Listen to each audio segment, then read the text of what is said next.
Tune in today, noon Eastern Standard Time, for Politically Conscious. President Trump refuses to apologize for sharing a post depicting the Obama family as monkeys. Now a MAGA radio host breaks ranks, saying Trump is responsible, mistake or not, and warns Republicans, condemn it or lose my vote in the midterms. Others call the backlash fake outrage from the left and black Americans. But is there a bigger picture the left keeps missing? If you're tired of the propaganda, listen to us. Welcome to episode 61 of Politically Conscious. I got my brother Emil Bryan and Leo Smith in this thing with me as we get started. We got a lot of cuts today. It's a lot happening. We normally come at you later in the week, but we wanted to go ahead and pop up and not miss the tail end of, unfortunately, some of the things that happened last week. And I say unfortunately because people have been outraged by our videos. So before I even introduce you guys, I'm going to highlight our brother Shelly Winters, who was on the show with us last week, just to give us a little intro. And I'll matter of fact, let me do this right. Let me go ahead and introduce you guys and play this in it, and then have y'all respond to it. So Emil, if you will, tell them who you are real brief, and Leo as well. Thank y'all for being with me. Emil Bryan. I am a author, political consultant, speaker, and my job is to advise candidates who want to tell the truth, because that's who I work with, are people who tell the truth, tell it early, tell it often. Bad news does not get better with time. And the best voter is an informed voter. Let them use the information to make informed and intelligent decisions, because the voters need to know. Leo, introduce yourself, brother. I'm Leo Smith, principal and founder at Engage Futures Group, which is a government affairs, civic engagement firm here in Atlanta, Georgia. Formerly a strategist with the Republican National Committee and the Georgia GOP. Conservative advocacy work is what I do primarily. I love it. Let's go ahead and start with clips. If you're a first-time watcher, we basically introduce political clips from around the internet and give you a left and right perspective. This is one of our co-hosts who jumps in from time to time, Shelly Winters of the Shelly Winters Show. And so it'll get us started with today's discussion. So there's no mistaking my thoughts on this. This video was disgusting and racist. Disgusting and racist.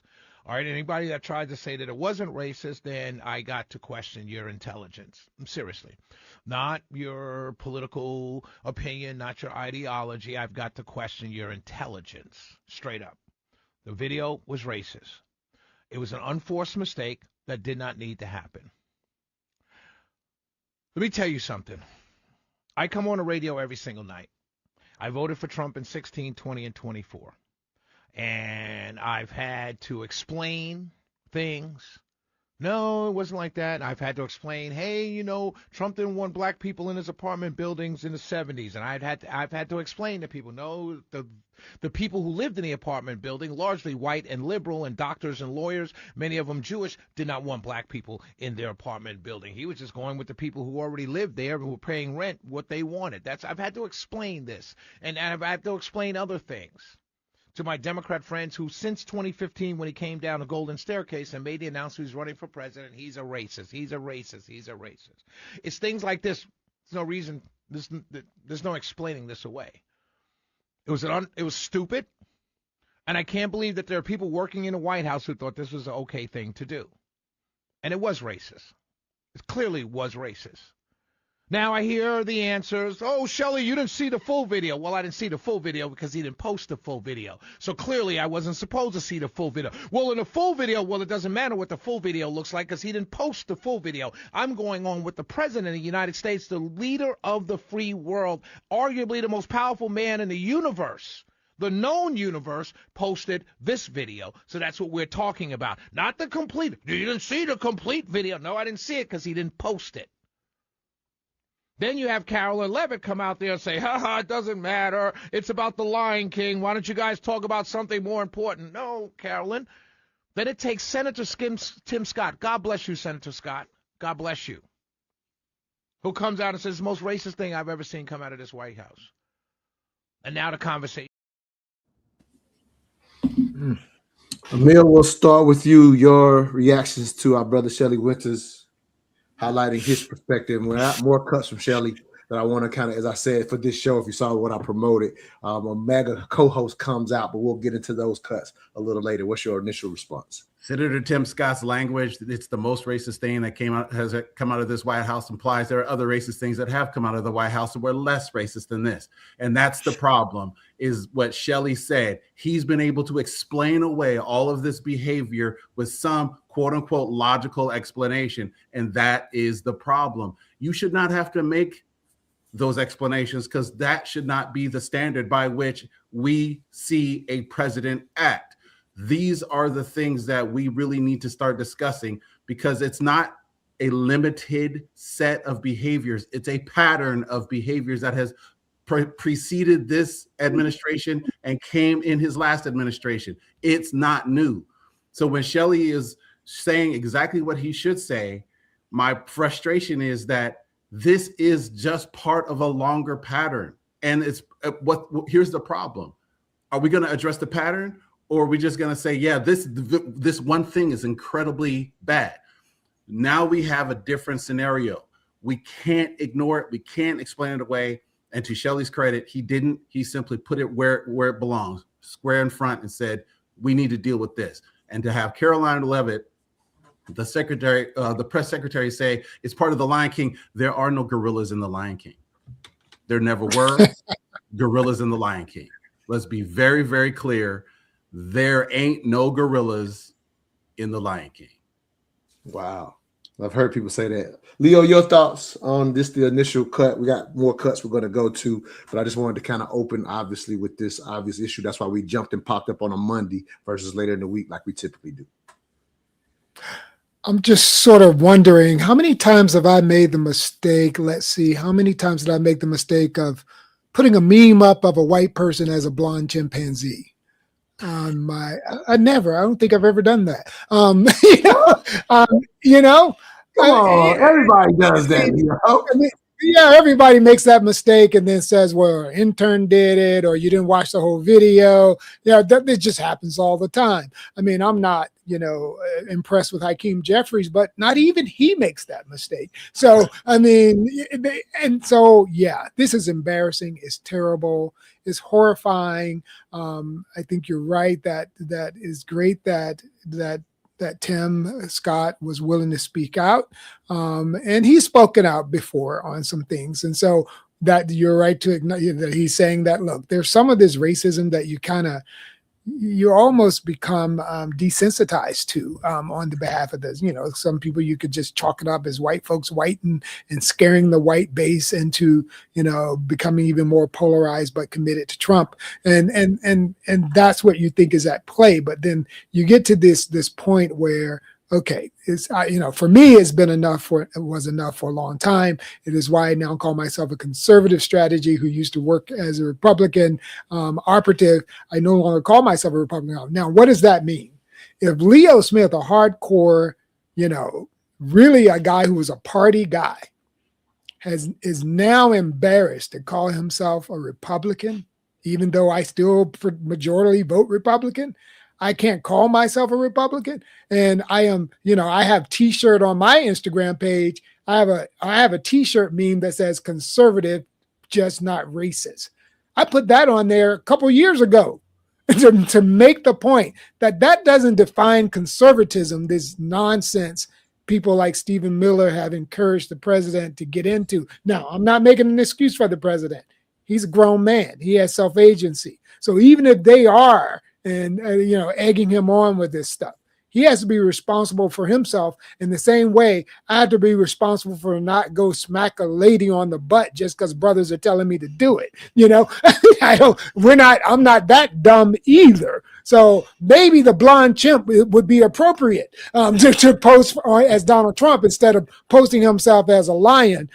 Now, I'm saying all that to say just how absurd this is and how extreme this thing has gotten. And what it's going to do, it's going to hurt actually good conservatives. The good conservatives are going to who are good people who aren't racist are going to get hurt by this level of outright racism. And then the denial makes it even worse, right? Just say this is wrong, shouldn't have done it, and that's that. So what's going to happen is, because of the polling that we're now starting to see, Some more focus groups are being done. The conservative blacks and Hispanics who did go to Trump, some of them are saying no. There's a Black Republican Council event happening in Washington, D.C. on the 18th. Someone had asked me to go to it. Not going. Okay.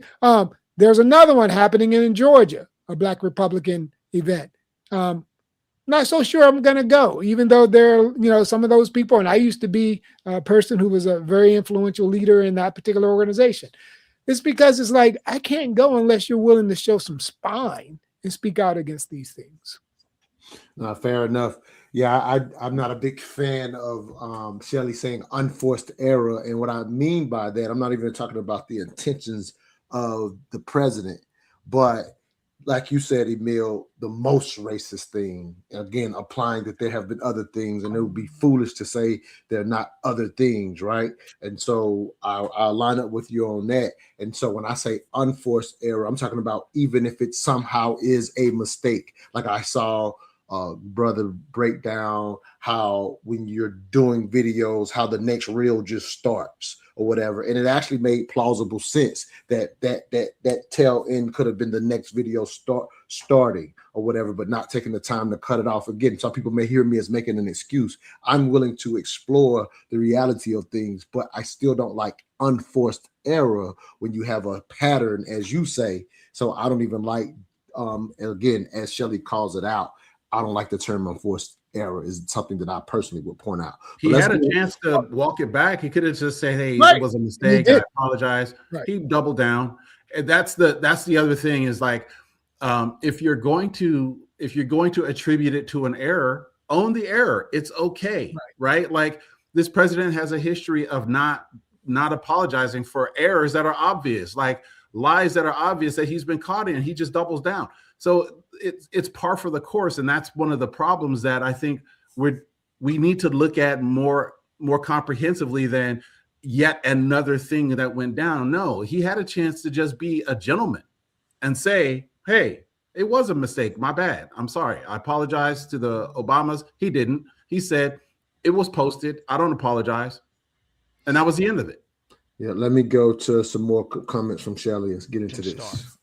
I'm being told on background by many of my African-American friends at work up at the White House, they were outraged. When I say outraged, some of them almost ready to walk out.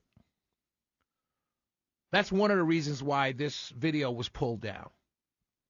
And I'm not going to name any names, but this is what I'm hearing. They were outraged because it was racist. And it's stupid.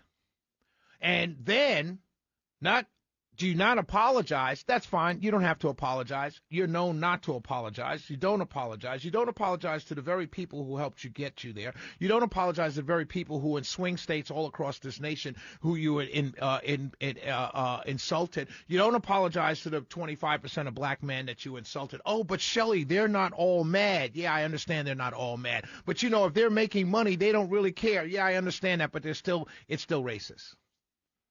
And if your argument is that 25% are not mad, then how do you grow to 30 and 40%? Oh, I get that's a good idea. That we're not trying to do that. We're just trying to stay at the 25% black male, and we want the 98% to stay with black women. And we just want to stay there. We don't want to grow the party. We're just going to keep it there.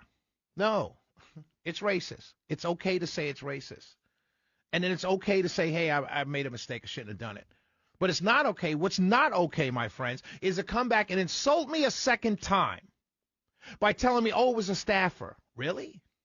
So since 2016 on Twitter, on X, and Truth Social, you mean to tell me you haven't been sending out these tweets? You haven't had Twitter storms at 2 o'clock in the morning, thus making it seem like you're still working hard?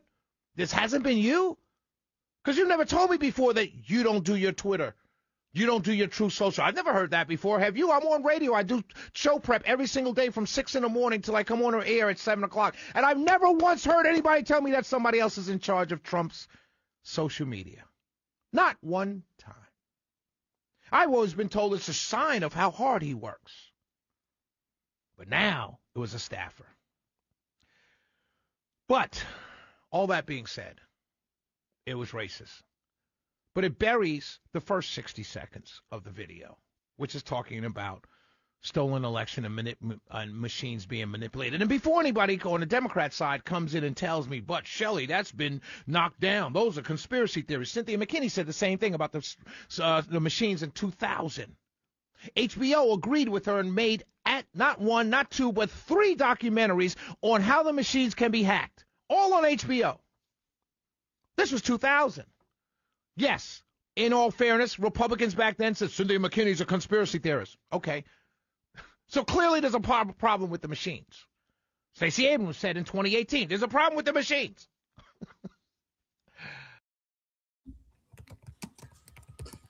So I wanted to revisit this, Emil, real quick, because last show, you and Shelley got into some back and forth about the voting stuff.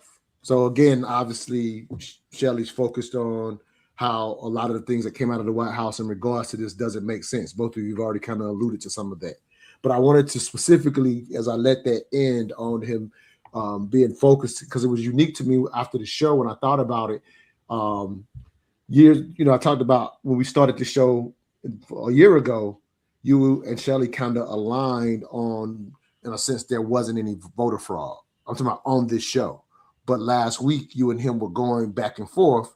And so when I watched Shelley kind of still pushing that angle and saying, hey, this is what Stacey Abrams said and this type of thing. And I did the research after our show. So when I saw him say it this time, like even Stacey got called out for funding the misinformation about the voter machines being inaccurate. Like she got called out for that. She like funded the disinformation because we're in that type of political world. And so I thought it was kind of still something worthy of touching bases because we just talked about it last week. Your thoughts, because that's what you offered. There's no evidence of that, and I'm not trying to turn the show into that, but it's almost like you keep defaulting and leaning on this conspiracy stuff to even kind of have a point. And I'm saying if that's all BS, it's like what are you leaning on? Is kind of what I'm saying. I wish Shelley was here to defend herself, but I just want to hear your thoughts on that. Look, I'm not trying to say that there's no potential for fraud. What I am saying, though, is that under the Trump administration and the Biden administration, the Cybersecurity and Infrastructure Security Administration, CISA, and the FBI issued joint statements 4 years apart. The first statement was in 2020, December 17, 2020. The headline is False Claims of Hacked Voter Information Likely Intended to Cast Doubt on Legitimacy of U.S. Elections. That's from 2020 under the Trump administration. And almost 4 years later, September 12, 2024, a joint press release, FBI and CISA joint release, just so you know, false claims of hacked voter information likely intended to sow distrust in U.S. elections. I can't tell you that there's evidence of hacked voter machines. What I can tell you, though, is that under 2 different administrations, this has been thoroughly investigated by the most important agencies in the federal government, tracing down this information. And both times they said it's likely to sow distrust in voter information. If you want to get really technical and go through some of the Epstein files, you can see where there's a root cause for this distrust coming out of QAnon and 4chan. I won't go down that path because I don't have the evidence for that. But right in front of me, you can look up yourself that the CISA and the FBI have said repeatedly, hacked voter machines is not a thing. It is likely to sow distrust in the voting process, which is exactly what it's doing. And like I said, Stacey got called out for funding some of that disinformation. Like that's literally on record from my research. Leo, your thoughts? Because again, I'm just kind of highlighting that it's almost like, okay, we got this situation. This situation is so terrible, but obviously I'm cutting Shelley off so you don't hear everything he says, but I close it where he goes, clearly there's a problem with the voting machine. And it's unique to me because I saw him as being someone who didn't push that narrative in his radio career, but at this point he seems to have found a reason to lean on it, to kind of lean on something to stand on while this horrific situation happened. That's my personal perspective on it. Your thoughts, Leo? Well, in actuality, and this is someone who worked for the Secretary of State of Georgia, and I also work for the Carter Center, which is one of the foremost, elections watchdogs and monitors in the world, not just in the U.S. As a matter of fact, they've got less experience in the U.S. than they do in the world and other countries. But the Carter Center, along with me and other people, became quite concerned about losing trust in our democratic process, trust for our republic and the processes that our founding fathers had envisioned, where the elections were critical in order to have a guardrails, not only guardrails, but trust in our process. So when some people not happy with the results decided in past years that they needed to have a mediator, a monitor, it was actually Republicans. It was actually the former general counsel, Ryan Germany, for the state secretary in Georgia, Ryan Germany, a Republican, hardcore Republican, who actually worked with the Carter Center's monitoring team to give confidence and review first, critical, watching, digging into all stuff. The Secretary of State himself, Brad Raffensperger, had already done several audits, an entirely Republican team, right, with a motivation to appeal to the Republican base based on the fact that we knew that Brad Raffensperger was going to run for governor. So he would not want to piss off the Republican base. So if he had something to find, he would have found it. Because it would have given him fellowship. It would have made sure that he didn't get any more threats to his family, his wife, all that stuff that happened to him. Yes. He would have been able to get out of it by finding the dirt. Absolutely. Yeah, a real live. Only Ryan Germany. I'm sorry, go ahead. Sorry, I cut you off. No, there was also Matt Mashburn, a Republican who was chair of the state elections board. Okay, so again, Republicans like myself, Republicans like Ryan Germany, Republicans like Ed Lindsay, who was on the state elections board, who is a hardcore Denton's law firm Republican. Okay, all these people could not find the things that these folks who are still trying to, explain why they lost in 2020. Well, we lost, and I'm saying we as conservatives and Republicans, we lost because of your nonsense and the nonsense that you're continuing to do right now. We need to get focused as Republicans. We need to get focused as conservatives, win the game in front of us. The running back's going to run past you if you're still running on the next play, if you're still arguing with the referee. Right. That's what we're doing. Great point. And I do know Shelley agrees with your last point statement. He said that on the last show. To be fair to him, he was like, why are we continuing to revisit it? Even though I felt like, if you recall this on the show, Emil, I was just kind of highlighting this concept of generalizing elections. I felt like it all went hand in hand. Right. Specifically, he agrees with, Shelley does agree with you on your latter point. Like that part is a waste of time. But again, it was curious to me to watch him kind of lean into it again in his post because of what's happening with this. And what concerns me too, and this what Shelley is even doing, to focus on the machines is not even the right focus. There are mistakes made, but they're human errors. They're not machine errors. Right. I mean, we just had in the last election cycle, we had some mistakes made by Fulton workers on some ballots. Okay. Right. These are human errors, not machines. Now, are the human errors great enough, and were they great enough to even have given a different result? No. So it is right to be concerned about elections anywhere with human errors, right? But human error is always going to take place. The audit process is what creates checks and balances against human errors. As a matter of fact, those machines that you're criticizing, they actually make human error less impactful. No, absolutely. That's what the audit continues to show.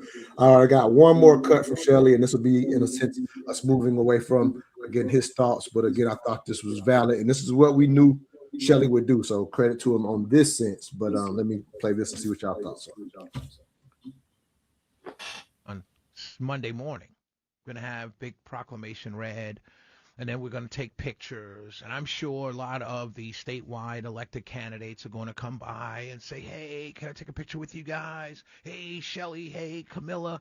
Hey, Lisa Kinnemore. All the names. They're going to, hey, guys, how you doing?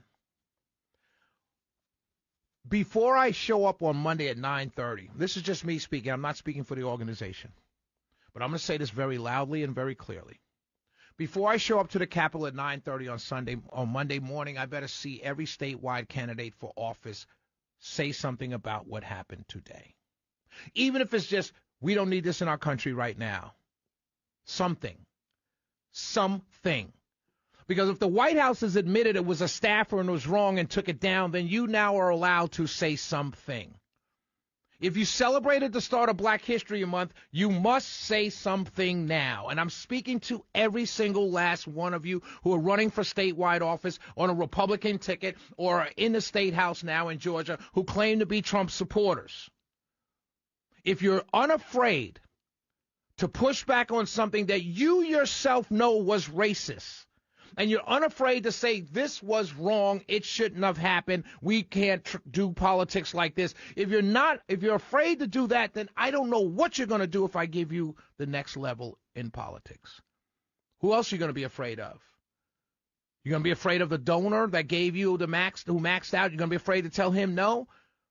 You're going to be afraid of a large group of voters who may want something done that the rest of us don't. You're going to say no to them. If you're afraid to say what's right at the right time, even with the admission by the White House saying that it was wrong and they pulled it down and blamed the staffer, which means you know they know it was wrong because they blamed somebody else.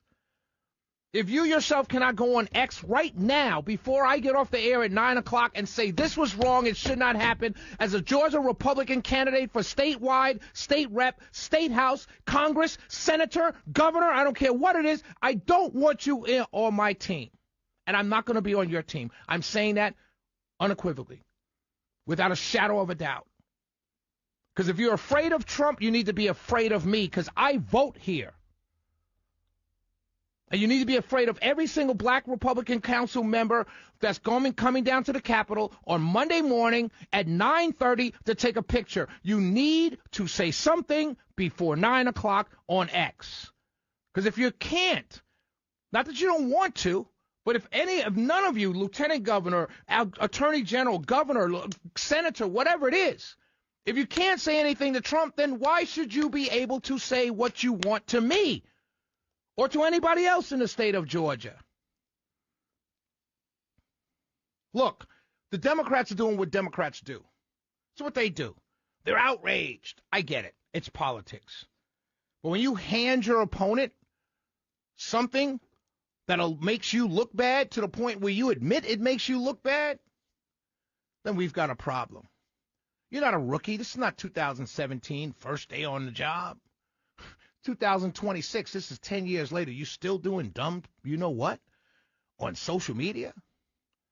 And then you doubling down by blaming somebody else after defending it? This is where we are now? These are the people running the country? These are the people making big decisions? Or whether to go to war, whether to pass tariffs, whether to raise taxes, whether to put one big beautiful bill where you overspend and never cut the deficits. These are the people that I'm supposed to stand up and say, ha, ha, ha, great job, guys. Really? Man.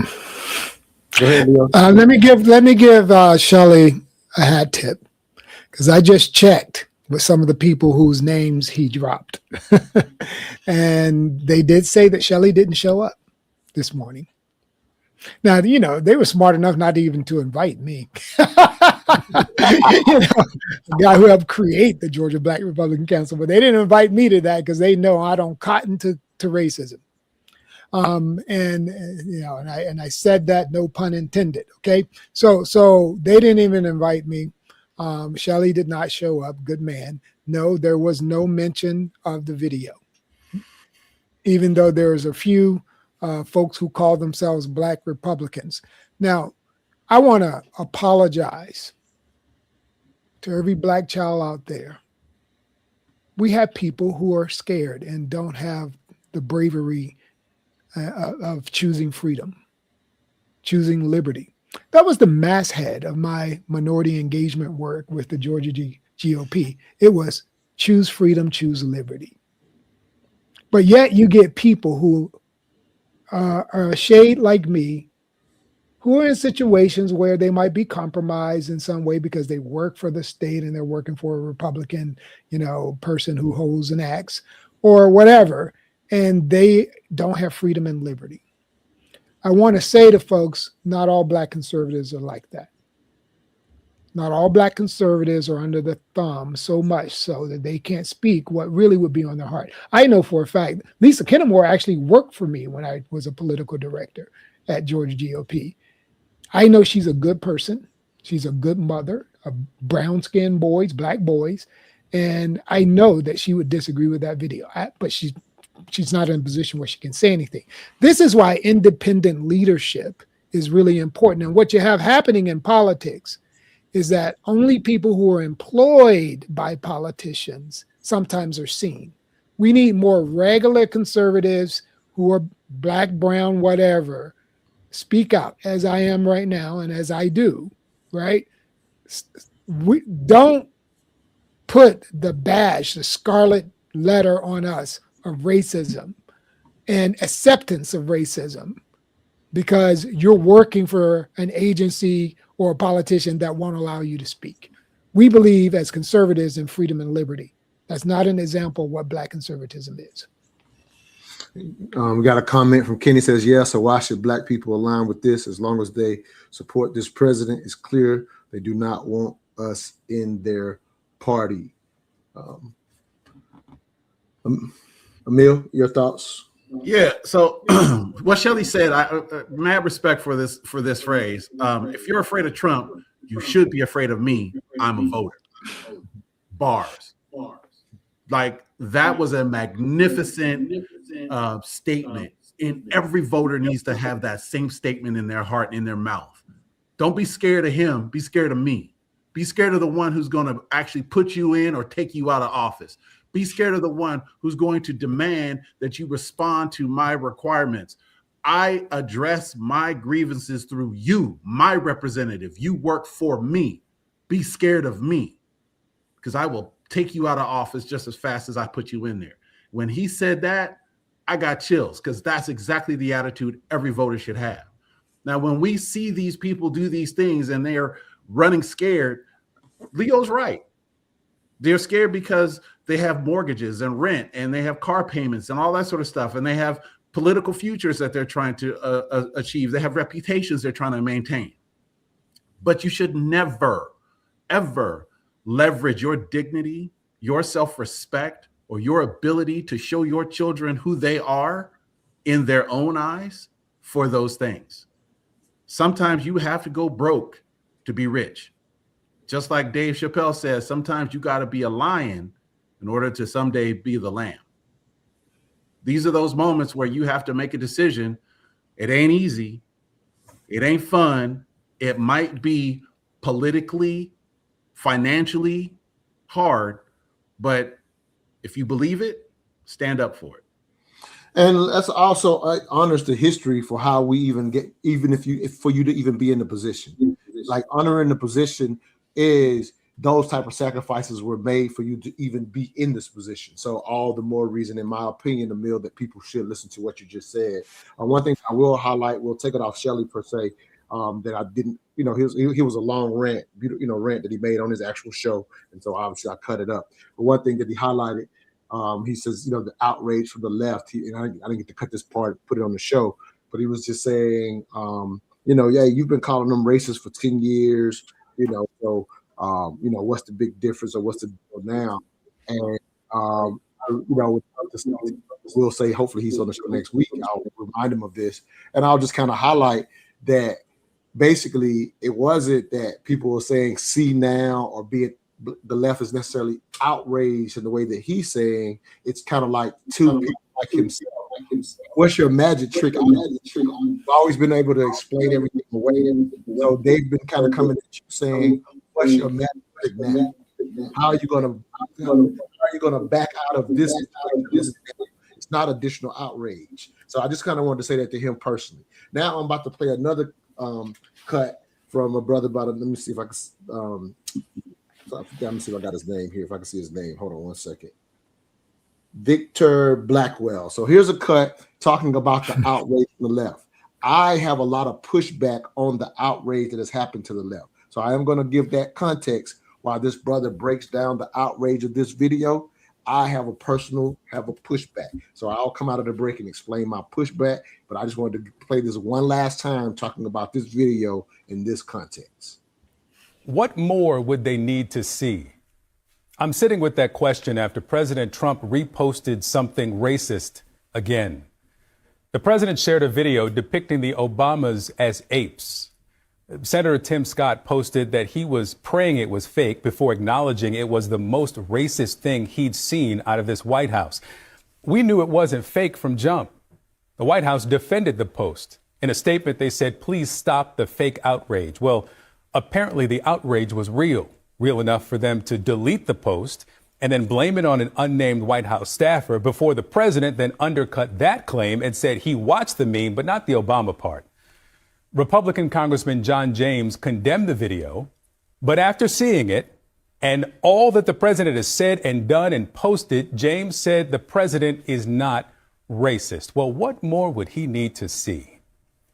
Over the years, the president's excusers have said that he doesn't have a racist bone in his body and that no one knows what's in his heart. What more would you need to see?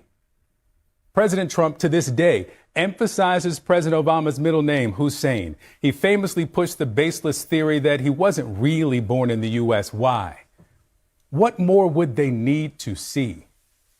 He told 4 American congresswomen of color to go back to their countries. He posted a meme of Hakeem Jeffries wearing a sombrero. He consistently refers to black female politicians as low IQ individuals. Why? What more would they need to see? The president asked, why can't we get more people from Norway, more Swedes, more Danes, none of those garbage Somalis, none of those shithole country Haitians with their eating of cats and dogs, Afghans out, Venezuelans out. We'll take some South Africans, but the white ones. What more would they need to see? President Trump says the cities of Baltimore and Chicago are hellholes. He specifically cites Atlanta, Detroit, and Philadelphia when he says he wants to crack down on alleged election fraud. Why? What more would they need to see? How many times can the president say or do something racist and elected Republicans continue to insist that he is not racist? What more would they need to see? Actually, set that aside, what they would need to say. You take full inventory, write it all down, and then write down the definition of racist and see what you come up with.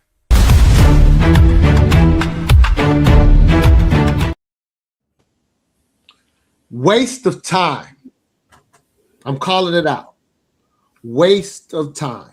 3 minutes rant, continuing to highlight how racist the president is. How outraged, example after example after example.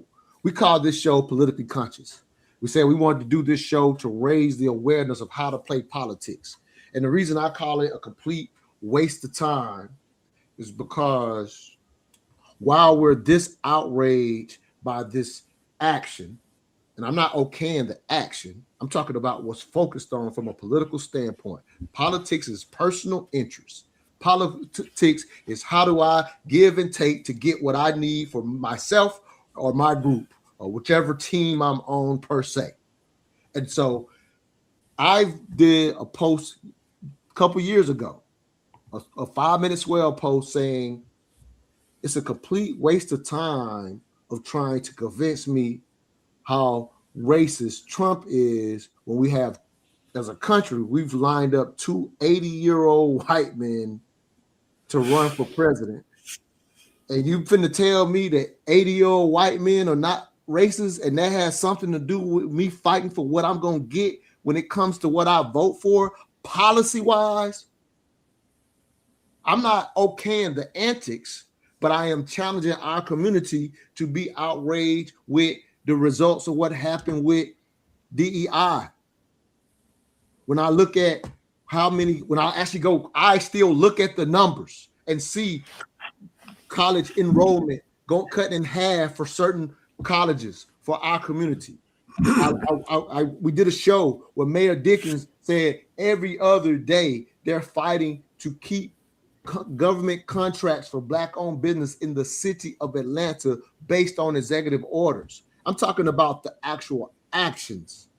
I'm actually talking about cutting out history in schools. Those things do not bring the outrage that this silly screenshot that is disgusting, that we all agree is disgusting. We all agree that it's racist, but proving that Trump is racist is useless to me when I know King and the Big Six went and had to have dialogue with Lyndon B. Johnson, who prior to him being president had voted for every segregationist act while he was a governor of Texas his entire career, and they had to go talk to him and get something out of it. That's the push. It's a waste of time to keep highlighting the outrage from my perspective. Either one of y'all can jump in, but it's a waste of time. It's not playing politics. There are comedians who say dastardly things on the comedic stage. Those comedians will back up what they say and justify it by saying, I'm a performer, I'm a comedian. That's what I do. You guys, I could name some names of some people who are vertically challenged and African-American who have had situations where they've even said dastardly things about their own offspring, right? But they were trying to be a comedian. So we sort of like leave a little bit of space and grace for people who are performers. Here's the problem. Politics has become Hollywood for ugly people. There's so much performance going on. It's all a stage. It's all performance now. Trump is the ultimate performer. So for a while, you gave Trump room.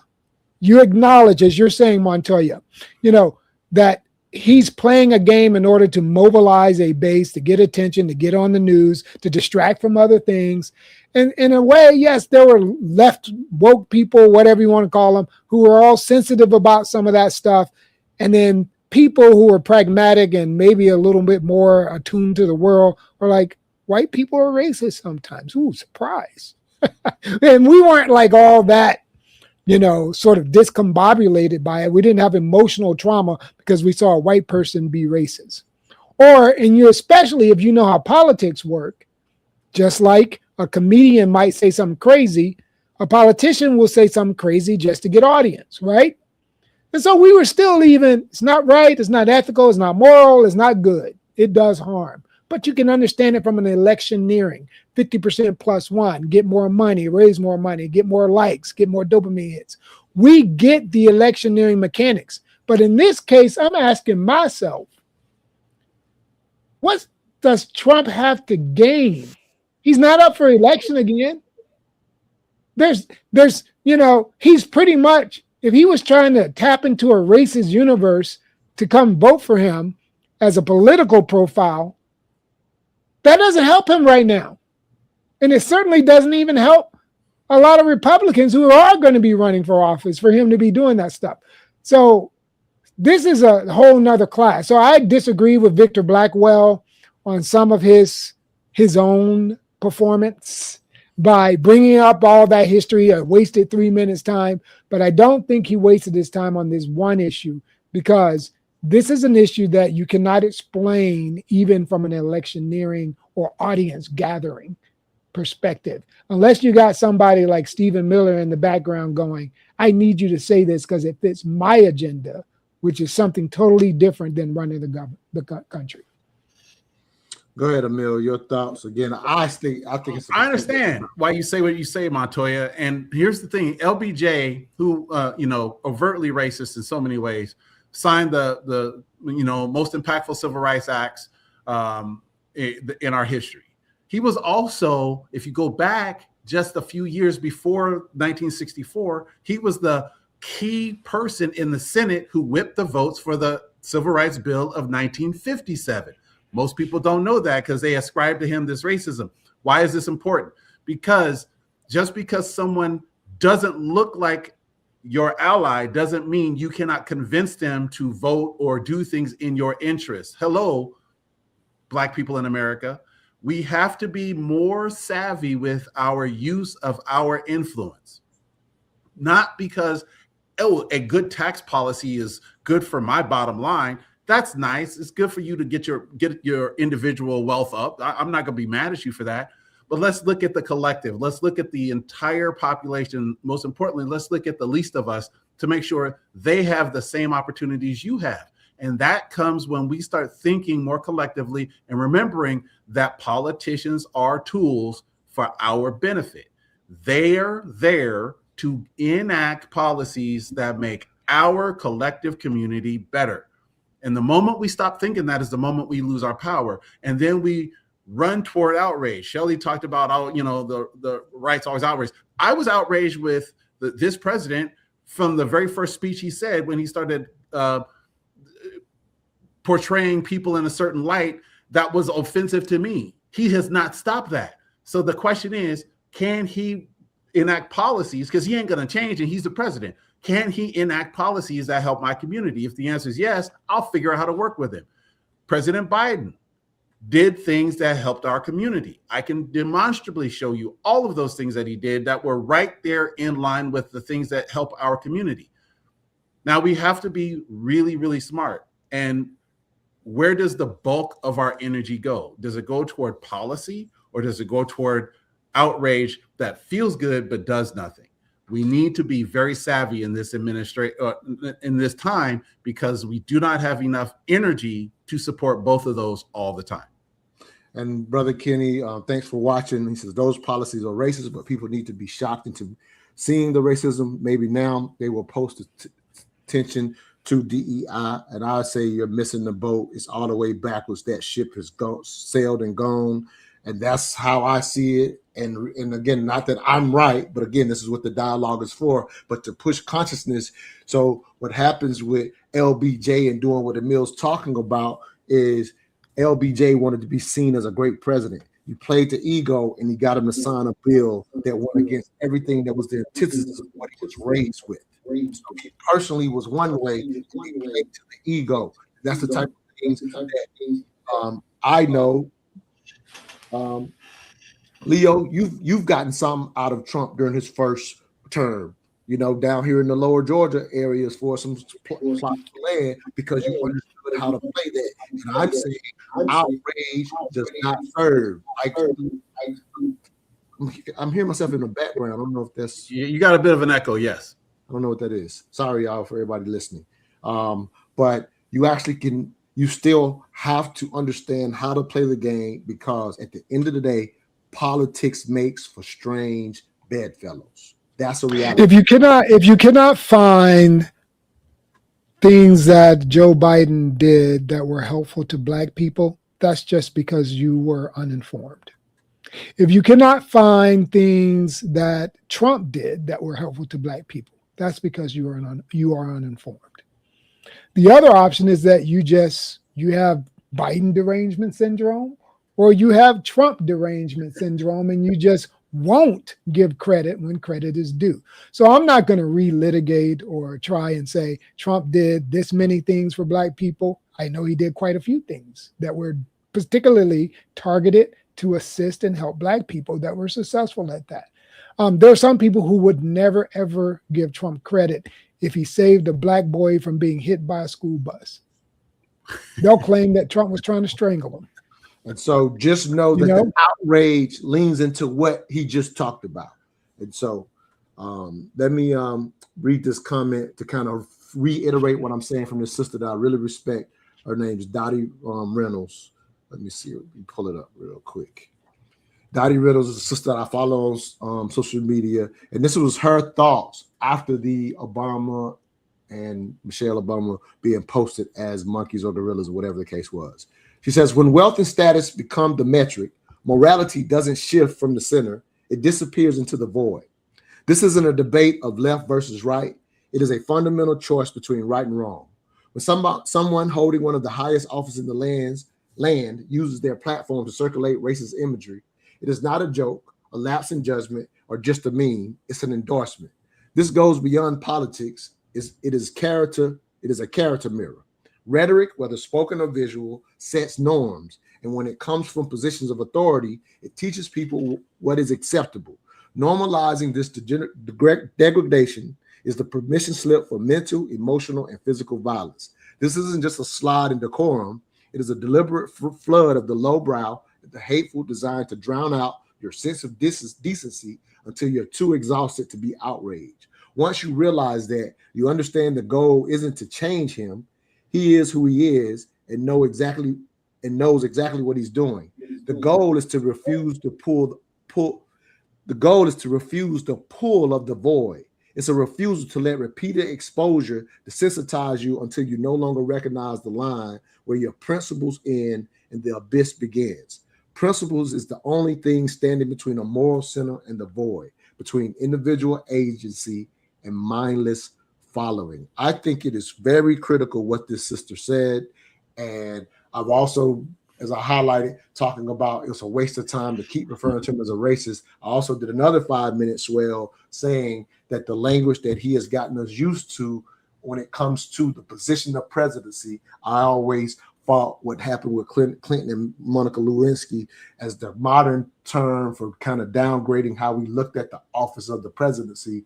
But I felt like Trump was the bottom of that, and it now had us not respecting the office, and it actually brings in some of what she's talking about. We're starting to be desensitized to things that absolutely, and for what I'm saying, is not specifically about Trump. I'm saying it to us as the voters to be aware of what she's talking about. Your thoughts, Emil, on that? Yeah, so I love what she said, and let's kind of unpack just a little bit of it, because there's a part in there that I think people miss from a historical perspective. We have to go back to World War II, and you have to look at the Axis powers from World War II, and that is, Italy, Germany, and Japan, and what they were able to do inside their populations. You really have to look at that, because when you start to see that those populations tolerated behaviors that would have been unacceptable in eras prior to that time, there was some conditioning happening, and that conditioning came from the leadership of the nation. So you have to be very, very cognizant that this slide toward behaviors that the nation exhibits can be prevented or accelerated by a president or a national leader whose job may be to get people to think that way as a population. That population can slide toward the abyss unknowingly. It can slide toward a lapsed sense of principles quickly, because the national leadership has the bully pulpit, has the ability to convince people that what is normal today may not have been normal yesterday, and what's not normal today may be normal tomorrow.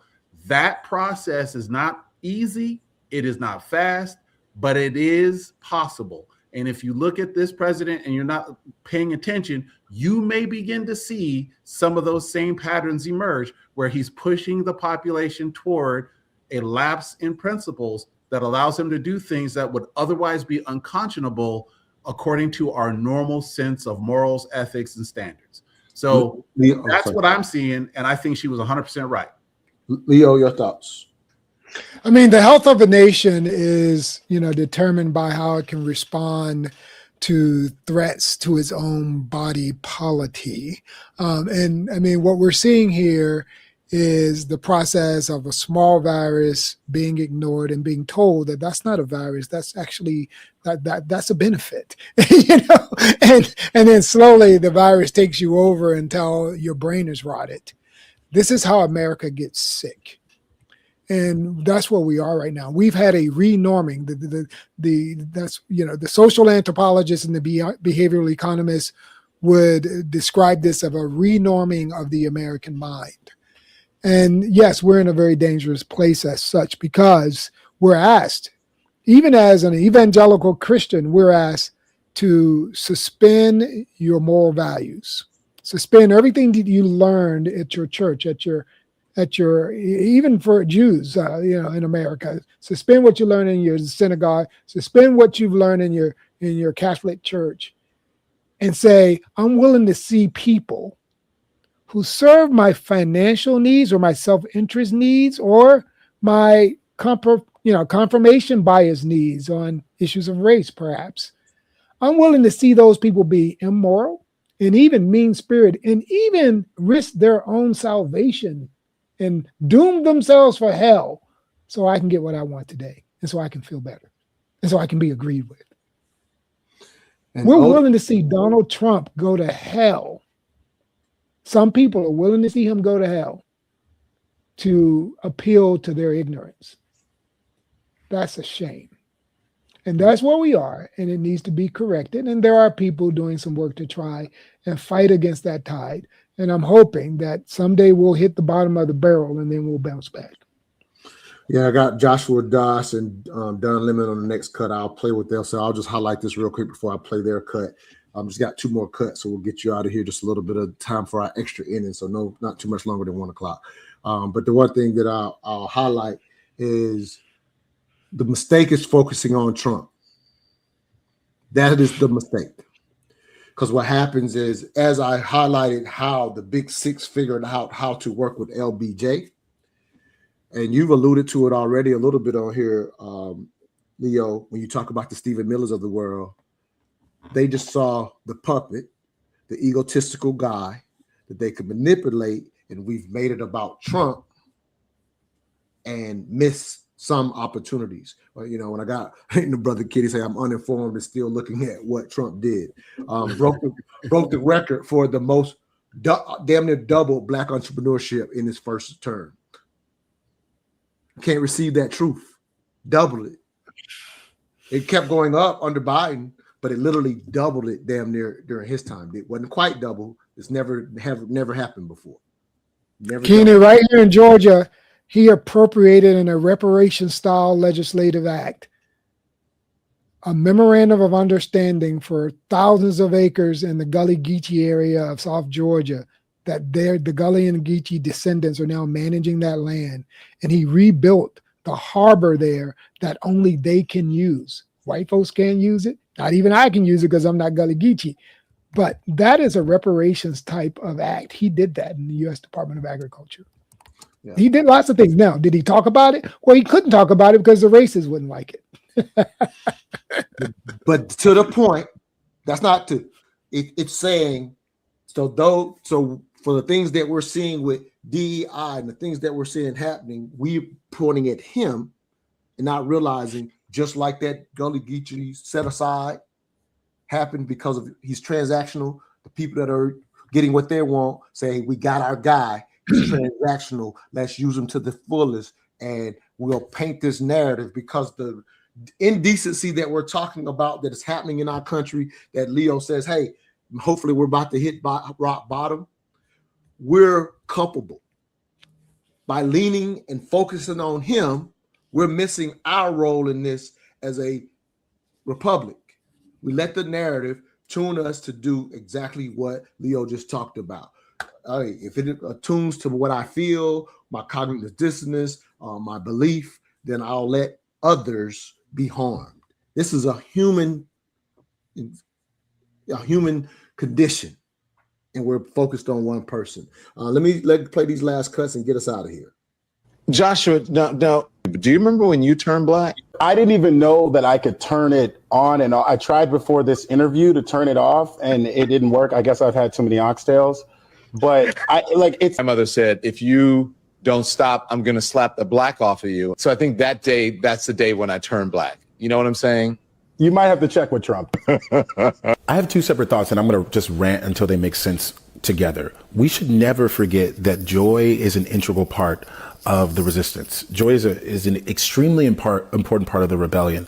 If we miss the joy, we miss the point, because the rebellion is the rebellion because we're imagining a new world, a better world. And that's an exciting thing. And you should be happy to do that. That should make you joyful. We should not let people convince us that this process just has to be full of tears and sadness and bad times, because joy is what makes our world different than theirs. Joy is the necessary conjunction. Joy is our secret sauce. If you don't believe me, Why? Look at them. Why are they so angry still? They have everything they want. They have the House, the Senate, the White House. They control all three branches of government. They've been banning black books. They overturned Roe v. Wade, right? They've gotten DEI out of higher learning spaces. They gave their tax cuts to billionaires, and they took food assistance and SNAP and food stamps away from low-income families. And do they seem any happier? They're still so angry. Look at these guys. When you see these conservatives, they're still so angry. You want to know why my politics lands where it lands? It's because there's always been two types of people in history. Forget Republican, Democrat, liberal, because there's always been two different types, two different sides in history. It's a constant. There's a side that has a progress-focused mindset that says, what if we just let them, what if we let them be free? And the other side's like, look, we can't do that because our economy is based off of the free labor. Right? And we would tank. And the other side said, what if? The progress-focused side said, what if older people didn't have to work until the day they died or save enough money? What if we could have something to support them all the way through? And the other side said, yeah, look, we would want that. But who would pay for it? And this side said, what if? You kept dreaming. You should be excited to dream us into a better world. It should give you joy to be rebellious out loud. And this is where it becomes cyclical. Dreaming of a better world should give you joy. So now you have joy. And being joyous out loud is a form of rebellion. It's like a circle. Being joyful, smiling when they want you to be sad, is a form of rebellion. Singing when they want you to stare at your chains is a form of rebellion. Being happy without their permission is a form of rebellion. And the cycle keeps going. Every time I talk to Lemon, every time I'm with Lemon, we talk about politics, but we laugh, man. I love that about Lemon. We laugh. I find value in that. Not, definitely want to hear y'all thoughts. I'm not necessarily go too deep in it, but I do want to remind, as in a sense, I feel like I've been breathing the brow. If you're watching this show right now, like I say, when I go, I don't like what Victor Blackwell is doing and how often we get caught up in the outrage side of it. There's only so much capacity in our brains and our abilities and in our lifetimes. And so trying to get focused on what can I actually get, even at times like this, I do want to get us, I don't want to just browbeat as much as that. So I really like this, the concept of joy and knowing that our ancestors did same despite the situation. So I owe it to them to actually pay attention to what matters. That's my perspective. Probably been on the soapbox more than moderating today, so y'all forgive me. But just any thoughts on what you heard, and I want to close out with a cut from Plato of all people. Leo, I know you love philosophy, so that's how we'll close out. But any thoughts on what I said before I play the last cut? No, I'll jump in real quick and let Emil have the last word. Joy cometh in the morning. Even in your darkness, it's not just that joy is an act of rebellion, it's an act of resilience. It's an act of knowing that whatever darkness you're going through, there will be light eventually, and that you can keep walking through the darkness until you get to that light. And that is the way all of our great leaders of America, black, white, whatever color, have existed. In fact, they have made joyful moments part of the celebration of America. This is why I, as a conservative, make the joyful pledge. This is why I sing, God bless America joyfully, because that's part of my rebellion, that you're not going to steal my joy. And I can find joy even in stuff that you might not even have meant for me. Okay. We need to do exactly what he's saying. So I don't disagree. I don't know a whole lot about Don Lemon. There's a lot of stuff that, I'm like, why waste my time with that entertainer? There's a lot of that in me, but what that brother said about being joyful, that's important. And when I see an opponent or somebody who is my poser or doesn't even, but the fact, if they can have a little joy in the process, I like that, even if I disagree with them. Okay, because they're not taking themselves so seriously. They can't have the humility to consider that they may be overdoing it, they may be overbaking it, but it's still important to share the ideas. And that's what the importance of joy for me is, exactly that. So I appreciate those words. We do need more joy. We need to laugh more, but we don't have to remove people's dignity as we do it.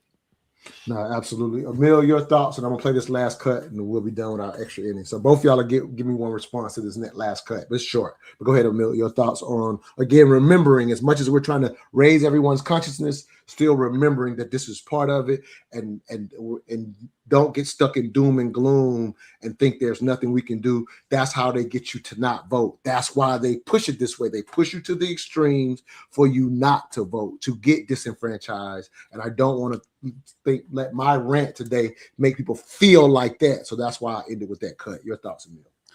It's perfect because behind me is the picture of women of the 688, and they are smiling in the middle of World War II when they were some of the most discriminated against soldiers in all of that war. I dare any one of us to Google this phrase, Malcolm X laughing.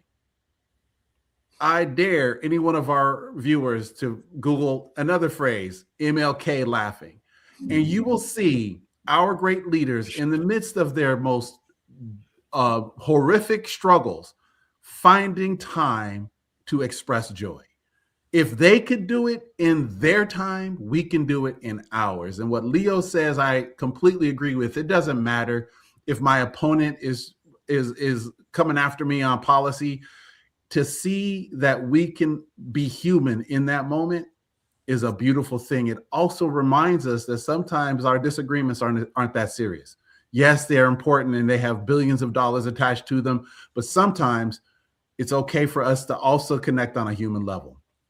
People get mad and they go, oh, you can't smile, laugh, or have a beer with your opponent. Are you serious? Sometimes that's the best way to make a friend, is to laugh and to show joy. So before we just want to go all out total war, let's remember that we're all human. And if MLK and X could laugh during their struggles, I promise you, we can find time and space to laugh during ours. And as I said, I think the mistake is to focus on Trump, but I still remind you that we as a country selected him. And versus if your mind immediately goes, well, I didn't select him, you're missing the point that we're making. And again, to raise consciousness, to play this game and get something that's yours locally, not focus on the president, but local politics is where it is. You get the most, but you get in the narrative, focus wherever the presidents, whether they're a great president or a bad president, you're probably missing the boat on the things that are most important to you. So let me play this last cut about democracy from Plato and get both of your thoughts, and we'll close out. How true it was when Plato said, democracy never selects the best leader, it always selects the best liar. And that is why every democracy eventually fails. Democracy does not reward wisdom, it rewards persuasion. The man who understands reality loses to the man who can manipulate perception. The honest lose to the charming. The disciplined lose to the theatrical. Plato said, the heaviest penalty for declining to rule is to be ruled by someone inferior. That is not moral advice, it is a law of power. When competence withdraws, manipulation advances. When truth is costly, lies become efficient. And when popularity determines authority, deception becomes strategy. Democracy does not collapse from the outside, it hollows itself out from within. And when the lies finally shake the system, the ending is predictable. The people do not resist tyranny, they beg for it. So I think Plato correctly lays out the philosophy. However, and again, this is politically conscious. You want to raise your consciousness. You don't listen to that from my perspective. Y'all can tell me whether y'all agree or disagree. But I would say, as accurate as that seems that Plato laid out all of these years ago, as he's a philosopher in the first republic that we saw in mankind, if you will, or supposedly the first republic. I'll say that, not the first, supposedly. But with that said,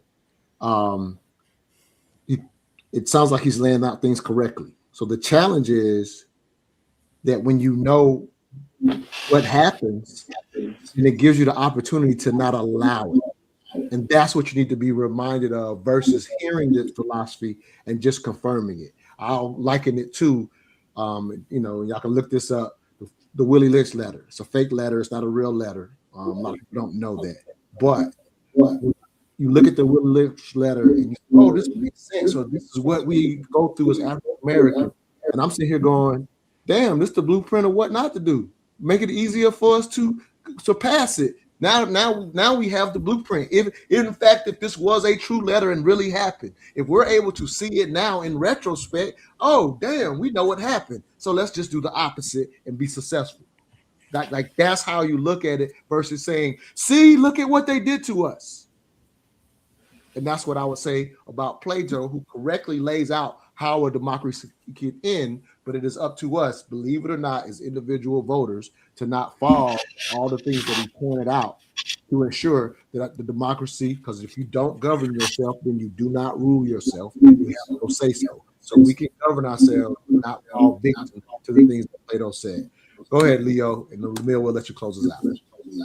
No, I love, I gotta love it when you bring some of the great thinkers that inspired the likes of Henry David Thoreau and the likes of Alexander Pope and the likes of Frederick Douglass and the likes of Martin Luther King and the likes of the modern founder of liberation theology, James Cone. When you bring those people who developed the philology of, the nonviolence movement and thought that led to Dr. King, and Plato was very much someone who King read often, Bayard Rustin, the Democratic Socialist, who advised Coretta Scott King more than he did Martin Luther King, again, would quote Plato often. So, Plato, one might even say, was a Caucasian or white man, but yet see the value that we can get beyond race that transcends race. So whether it was Aristotle on his Constitution or Plato on the Republic, these formative ideas that they had were great ideas, value and virtuous ideas, sometimes sullied by the sin of man, the weakness of man.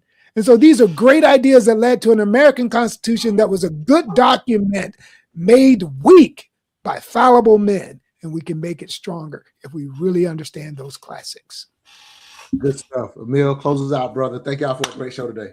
Man, I'm telling you, this is powerful. If you go back to the presidential election of 1960, when Nixon and Kennedy battled each other in debates, it was the first time that the American people were able to see in real time their candidate, and they picked the prettier one. And we've had a very significant shift in our politics based on that. We hired an actor who would never have been a competitive candidate for president in an era prior to a visual presentation of the presidency, like the way we had since 1960. So what does that mean? It means that the power of persuasion is not about policy. It's not about oratory. It's not about the demonstrated competence, intelligence, and skill. A lot of times, like the video said, like Plato said, it's about appearance. It's about charisma. And unfortunately for many of us, because we vote with our eyes instead of our minds, we've fallen for the mistake of thinking that what is visually appealing is in fact actually good for the nation. We have to get back to a standard that says, you're not about to tell me these last two candidates look good. I'm being facetious on purpose. I'm being with you, right? But there is we picked two ugly old 80-year-old white. like I want to remind everybody watching, we did this. We did. I'm not saying it's a standard forever. What I'm saying is we're much more likely to vote with our eyes than our competence. I wanted to lead into it's charisma that's killing us more than anything. Correct. It's all about the charisma. We keep picking 100%. These ugly white dudes. It's definitely the charisma. It ain't the looks no more. All the world's indeed a stage. It is all Newsom about to fly in with the looks. Newsom is about to try to fly in with the looks and bring that back to the table. No, I'm not going to say that. Charisma is the word. You're absolutely right. But at the end of the day, to your point, Montoya, we are responsible for the outcome of our nation. And if we don't like something, we should fix it. And we have that potential, but we have to work for it. So I'll just remind us that if a democracy is hollowed from within, it is also strengthened from within. Hey, nice stuff. All right, y'all. Great show. Hey, both of y'all stay on after I'll close the show out.